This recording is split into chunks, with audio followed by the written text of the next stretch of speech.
할렐루야. 네. 할렐루야. 여러분, 우리 인생의 모든 답은 바이블 창세기에 있는 선악과의 저주를 영적으로 푸는 것입니다. 맞습니까?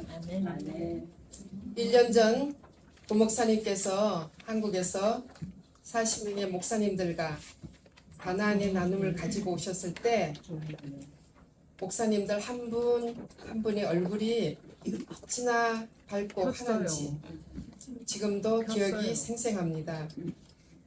그 모습을 바라보면서 저는 이분들은 내가 아직 알지 못하는 깊은 영적인 비밀과 은혜를 경험하고 계시는 것이 아닐까라는 생각이 들었습니다.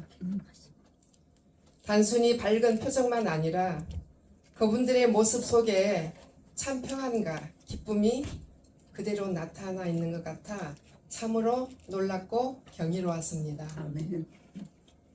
그 후에도 고목사님께서 두세 차례 오셨을 때 저도 나름대로 열심히 강의에 참석했습니다. 하지만 제가 비즈니스를 운영하다 보니 3일 동안 진행되는 풀코스 강의에 온전히 참석하기가 쉽지 않았습니다. 그러다 보니 마음은 있었지만 가나안에 소속되어 함께 걸어가기 위한 준비가 아직 부족했던 것 같습니다. 그런데 제가 오늘 이 자리에 서게 된 것은 전적으로 최현석 목사님의 관건적인 열정과 끈질긴 권유가 있었기 때문입니다. 강건사님과 여러분도 잘 아시겠지만 최 목사님의 그 열정은 정말 대단하십니다. 한두 번 권유하고 포기하는 것이 아니라 될 때까지 끊임없이 권면하시고 기다려 주셨습니다. 처음에는 저도 왜 이렇게까지 권하시나 하는 생각이 들기도 했습니다. 그런데 지금 돌아보니 그것은 단순한 권유가 아니라 저를 향한 최 목사님의 사랑과 하나님께서 주신 마음에서 나온 열정이었다는 생각이 듭니다. 그 끈질긴 권유를 통해 결국 제가 오늘 이 자리에 서게 되었습니다. 승리하셨습니다. 하나님께서 저를 이 자리까지 인도하신 은혜의 자리라고 감히 고백하고 싶습니다. 오늘 제가 나눌 말씀은 여자의 저주라는 제목으로 시작하겠습니다. 성경에는 우리가 반드시 알아야 할 여러 가지 저주가 있습니다. 그 중에서 오늘은 특별 세 가지를 살펴보겠는데요. 첫째는 선악과로 인한 저주, 둘째는 여자의 저주, 셋째는 남자의 저주입니다. 선악과의 저주를 알면 세상을 바꿀 수 있고 여자의 저주가 풀리면 전 세계 가정이 풀린다는 굉장히 중요한 과목 풀어보겠습니다. 읽어주세요. 이식강 여자의 저주. 또 여자에게 이르시되 내가 내게 잉태하는 고통을 크게 더하리니 내가 수고하고 자식을 낳을 것이며 너는 남편을 사모하고 남편은 너를 다스릴 것이니라 하시고.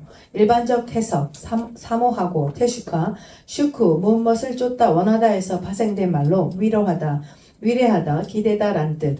그러나 이것은 여자가 남자에게 종속된다는 의미가 아니라 아내가 하나님께로부터 받은 자기 남편의 권위를 정당한 것으로 인정해 준다는 뜻이다. 네. 에베소서 네. 선악과를 다 먹고 남편에게도 먹게 한 하와에게 하나님이 두 가지 저주를 내려요. 첫째, 여자에게 이르시되 내가 잉태하는 고통을 크게 더하리니 내가 수고하고 자식을 낳을 것이며, 자식을 낳을 때 고통이 온다는 거죠. 단순히 육신적인 고통만 아니라 수고와 슬픔, 괴로움까지도 포함이 되는 거죠. 둘째는 남편을 사모하고 남편은 너를 다스릴 것이다. 여기에서 사모하고의 사모라는 말은 원어로는 테슈카라고 하는데 그 뜻은 쫓다, 의뢰하다, 원하다, 기대다라는 뜻입니다. 그런데 그럼 사모 대신에 우리가 원어 무엇을 쫓고 원하고 의뢰하고 기대는데 남편이 다스릴 것이다 라는 표현은 좀 어색하고 어울리지 않는 맥센스가 안 되는 문맥인 것을 우리가 볼 수 있습니다. 일단 사모하고라는 테슈카 주석 부분을 마저 보겠습니다.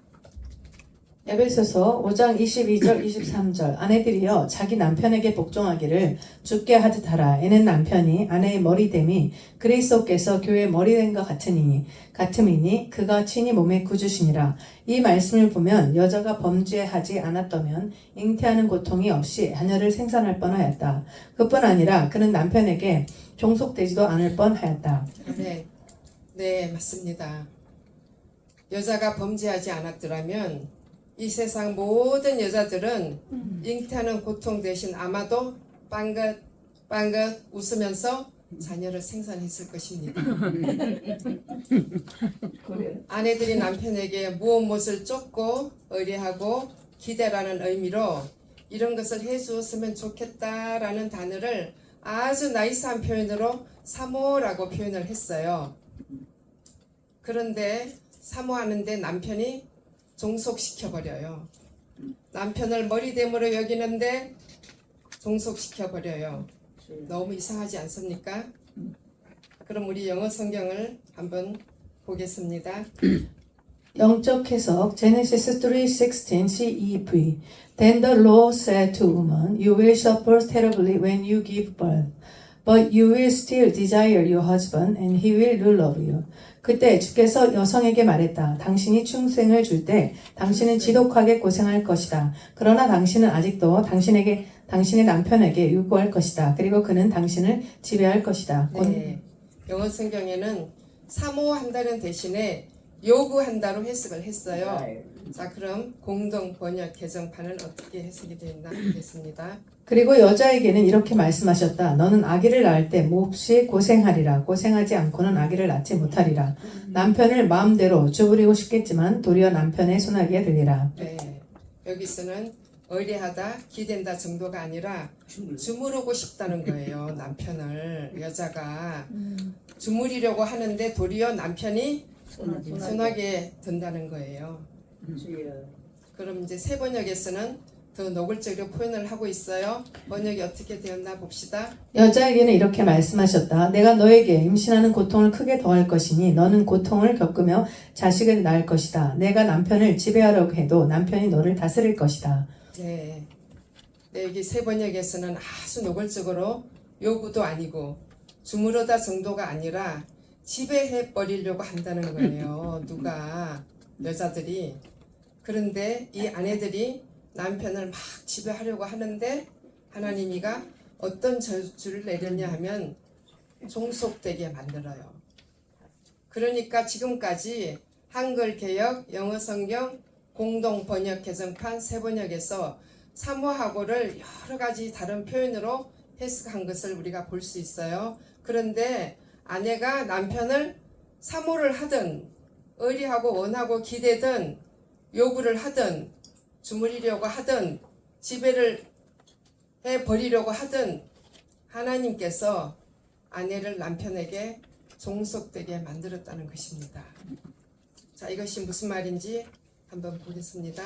이상과 같이 창세기 3장 6절의 해석은 일반적인 해석과 영적인 해석 사이에는 다른 차이와 의미가 있습니다. 여기서 볼 수 있는 사실은 성경 속에는 하나님의 저주와 풀이가 속 깊이 숨겨져 있습니다. 일반적인 눈으로는 보이지 않지만 영적인 눈으로 보면 말씀은 보여주고 풀어줌을 봅니다. 네.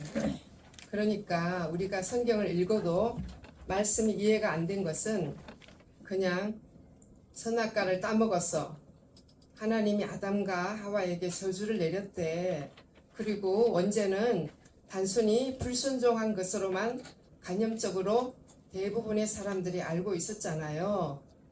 알고 보니 불순종해서 따먹은 것은 원죄로만 끝난 것이 아니라 창세기 3장에는 분명히 선악을 알게 하는 나무라고 했어요.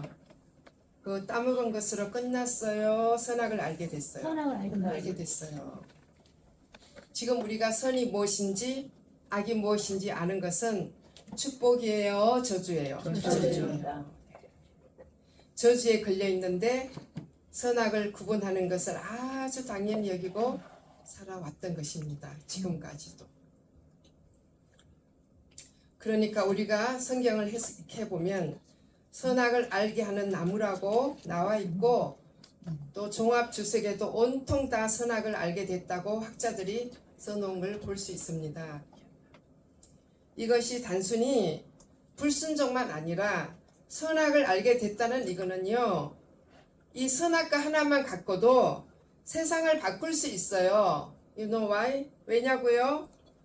요셉이 어떻게 해서 총리가 됐어요? 별거 아니잖아요. 7년 동안 풍년이 있고 7년 후에는 흉년이 있다는 거, 이거 하나밖에 아는 게 없어요. 이것 갖고 역사를 뒤집어 놓지 않았습니까? 그런데 우리는 지금 3대 저주를 풀고 있잖아요. 할렐루야. 아멘입니까? 아멘. 여자의 저주 하나만 제대로 이해하면요, 전 세계 가정이 다 회복된다는 아멘. 거예요. 이 여자의 저주가 뭐냐면요, 하나님이 불순종해서 선악과를 먹은 하와에게 저주를 내렸는데 잉태하는 고통과 어떤 형태로든 남편으로부터 다스림을 당하게끔 종속되게끔 저주를 내렸어요. 맞습니다. 지금 우리가 선악을 알게 되는 것은 그 저주 아래에 놓여진 것과 똑같은 것이라 볼 수 있습니다. 자, 그럼 이게 무슨 말인지 다시 보겠습니다. 위 본문의 말씀에서 사모하다는 말씀은 개역 한글에서는 위례하다, 기대다라는 해석으로 뜻이 전달되었지만 영어 CEV 성경과 공동 번역 개정판 그리고 새 번역에서는 사모하다는 뜻을 요구하다, 주물고 싶다, 지배하려 한다의 뜻으로 해석하고 있습니다. 위 두 가지 해석과 번역사에는 다른 뜻을 가지고 있음을 볼 수 있습니다. 본문 내용에서 나온 말씀처럼 하나님이 선악과를 따먹고 에덴에서 쪼방당하는 하와에게 잉태하는 고통과 남편을 사모하며 남편의 다스림을 받을 것이라는 저주를 내리셨습니다. 이 저주는 현재 많은 여성들에게 결혼 후 남편과의 관계에서 하와의 저주가 그대로 나타나고 있음을 볼 수 있습니다. 그래서 여자들은 결혼해서 아이를 낳는 고통과 남편에게 다스림을 받는 저주에서 고통을 당하고 있습니다. 성경의 말씀은 창조시 에덴에서부터 지금까지 정확하게 그대로 적용됨을 볼 수 있습니다. 그렇다면 이 고통에서 벗어날 수 있는 방법은 없을까요? 많은 여성들이 결혼 후 출산의 고통과 남편과의 관계에서 많은 고통을 당하고 있습니다. 그 이유를 알아보면 대부분의 여성들은 남편이 자신들의 요구에 응답하지 않는다는 것입니다. 네. 그러니까 남편들이 결혼하기 전까지는 말을 잘 들어주다가 이상하게도 결혼만 하고 나면 남편들이 말을 들어줘요, 안 들어줘요? 안 들어줘요. 대부분의 남편들이 결혼 전에는 정말 너 없이 못 살아, only you 하면서 정말 죽자 사자 스토크처럼 쫓아다녀서 정말 마지못해 결혼해주고 나면 이건요 정말 처지와 상황이 180도로 달라지지 않습니까? 저도 어쩌다 결혼하고 보니 장손대를 이어야 하는 종갓집 장손 맏며느리가 돼 있더라고요. 남존 여비 사상으로 그것도 장손이 장손대를 이어야 한다는 한국 문화와 풍습으로 시댁 어르신이 다녀가시면 사람이 바뀌면 아들을 낳는다네요. 저희 부부는 그 여파로 하루가 멀다 하고 부부 싸움이 바람잘 날이 없었습니다. 아들 못 낳았다. 당시 저는 20대 후반 나이에 사람이 바뀌면 아들을 낳는다는 말씀에 너무나 충격적이었습니다. 지금은 의학계가 다 증명한 사실이지만 돌아보면 그때 당시 저희 부부가 이 선악과와 여자의 저주를 영적으로 알았더라면 저희 부부는 아마도 다른 세상에서 살았을 것이며 아멘. 행복한 가정으로 회복되었을 것이며 최소한의 이별은 없었을 것입니다. 네, 읽어주세요. 즉 자신들의 말에 따라주지 않는다는 것입니다. 그래서 속상하고 그것 때문에 싸움이 끝날 줄 모르고 고통 속에서 살아가고 있으며 지금 남편과의 결혼 생활을 만족하는 여성들은 극소수임을 볼 수 있습니다. 그렇다면 왜 현재 여성들은 남편에게 요구하는 일을 통해서 고통받고 있을까요? 남편들은 아내의 요구를 들어주면 좋겠는데 왜 그들은 아내의 말을 들어주지 않는 것일까요? 2009년 2월 캐나다 밴쿠버 하이트락에서 만난 집사님 부부가 있었습니다. 그분들은 이곳에서 일식집을 운영하고 있었습니다. 어느 날 저녁 식사 초대를 받고 그곳에 방문하게 되었습니다. 저녁 식사 대접을 맛있게 받은 후 집사님과의 대화 도중 남편 집사님께서 이런 이야기를 하셨습니다. 본인이 교회에 나오게 된 동기를 말하면서 전에는 아내가 날 사랑하지 않고 미워하는 것 같았는데 어느 날 자신을 사랑하는구나 라고 느껴지게 되었다는 것입니다. 그런 후 아내가 그렇게 교회를 가자고 했어도 가고 싶지 않던 교회가 아내의 사랑을 느낀 후 자신도 모르게 발걸음이 교회를 향하고 있었다고 했습니다. 난 그 집사님의 아내에게 물어보았습니다. 어떻게 했기에 남편이 그렇게 자신을 사랑하는구나 라고 느끼게 할 수 있었냐고 질문했습니다. 그때 아내 집사님은 이렇게 말했습니다. 어느 날 남편을 보니까 이상하게 불쌍히 보여드리는 것이며 나와 함께하기 위해 가족들과 고향을 떠나 이곳까지 함께한 남편이 애처로워 보였다는 것입니다. 그때부터 남편에게 이런저런 요구를 하는 것을 멈추고 남편에게 잘 대해주었다는 것입니다. 그러자 남편이 그날로 교회를 나오기 시작했고 부부관계도 회복되었다고 했습니다. 전 이 대화에서 남편과 아내 관계 속에 머물고 있는 저주가 풀리는 비밀을 깨닫게 되었습니다. 아내들은 남편에게 끊임없이 요구합니다. 그러나 그때마다 남편들은 그 요구에 응하지 않고 아내들을 지배하려 합니다. 왜일까요? 그것은 성경에서 그 해답을 찾을 수 있습니다. 태초에 하와는 아담에게 선악과를 먹도록 요구했습니다. 그래서 아담은 그 요구에 응해서 선악과를 먹은 후 타락했고 에덴에서 추방당했습니다. 그때 하나님은 하와에게 두 가지 저주를 내립니다. 잉태하는 고통의 저주와 남편에게 무엇이든 요구할 때 남편들은 들어주지 않고 그 요구가 있을 때마다 오히려 다스림과 지배를 받도록 하셨습니다. 왜일까요? 그 이유는 하와가 남편인 아담에게 선악과를 따먹고 타락하도록 했기에 두 번 다시 그 요구를 듣지 않도록 저주를 내리신 것입니다. 그래서 여자들이 요구하는 것을 멈추지 않는 한 이 저주는 끝까지 풀리지 않도록 하나님께서 저주를 내리셨던 것입니다. 남편은 아내가 요구를 멈추면 그 여자의 저주가 풀려 자신을 사랑하는 것으로 인식하게 되고 그때부터 아내의 말을 따라주는 것을 보게 됩니다. 하나님은 저주를 우리에게 내리셨지만 그 저주를 풀 수 있는 길도 숨겨두셨던 것입니다. 아멘. 그러니까 성경을 이렇게 봐야 하는데 여자의 저주를 이해를 못했어요. 그러니까 우리 남편이 내 얘기를 안 들어준다고만 생각하니까 평생을 살고도 이제 죽을 날이 얼마 안 남은 부부들이 평생 원수라고 항원 이혼도 하지 않습니까? 정말 너무나 슬픈 이야기지요. 맞습니다. 그런데 거의 다 여자의 저주가 안 풀리고 인생이 끝난다는 것입니다. 너무 가슴 아프게도. 여자의 저주가 풀린 사람들은 한결같이 남편에게 요구하지 않고 무조건적인 사랑을 했다는 거예요. 아멘. 그렇게 하면 저주가 풀린다는 것입니다. 우리가 성경을 보아도 이해하지 못한 것은 하나님의 말씀은 영적인데 우리는 이성과 육성으로 하나님의 말씀을 보니 이해가 안 되었던 것입니다. 아멘. 맞습니다. 지금까지 내 말을 안 들어주는 관점으로만 남편을 보았으니 여자의 저주가 이해가 안 되었던 것입니다. 알고 보니 내 남편만 죽일 남자가 아니라 저주 때문이었습니다. 하와로부터 저주가 흘렀던 것이었습니다. 성경을 나의 관점, 너의 관점이 아닌 영적 관점으로 봐야 된다는 것입니다. 아멘. 읽어주세요. 우리가 살아가는 삶 속에는 이처럼 수많은 죄로 인한 저주 때문에 다가오는 고통들이 많습니다. 이 저주를 풀기 위해 하나님께 구하고 찾아나갈 때 성경과 우리의 일상생활 속에서 그 해답을 주시리라 생각됩니다. 또한 우리가 저주를 풀 수 있는 열쇠는 사랑임을 볼 수 있습니다. 사랑은 모든 저주를 열 수 있는 열쇠입니다. 아멘. 사랑은 모든 저주를 열 수 있는 열쇠 맞습니다. 아멘. 그러나 사실 우리 속에는 진정한 사랑과 용서할 능력이 없지 않습니까? 말로는 다 사랑하고 용서한다고 해요.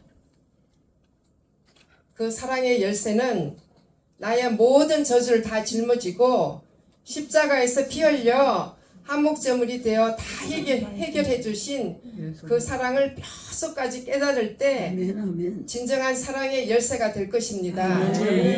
그 십자가에는 예수님이 아니라 내가 달려야 할 곳입니다. 아멘. 마지막으로 저는 이 강의를 마치면서 선악과와 여자의 저주를 통하여 나 자신이 정말 어떤 사람인지를 더 많이 깊이 알고 깨달았습니다. 또 남편에게 종속된다는 것이 하나님이 남편에게 주신 권위를 인정하는 것이며 그 권위 안에서 내가 보호를 받는다는 사실을 알게 되었습니다. 아멘. 훗날 저에게도 허즈번드가 생긴다면 이 영상 강의 실제 적용을 하며 요구가 멈추면 사랑이 말하기 시작한다. 이상입니다. 할렐루야.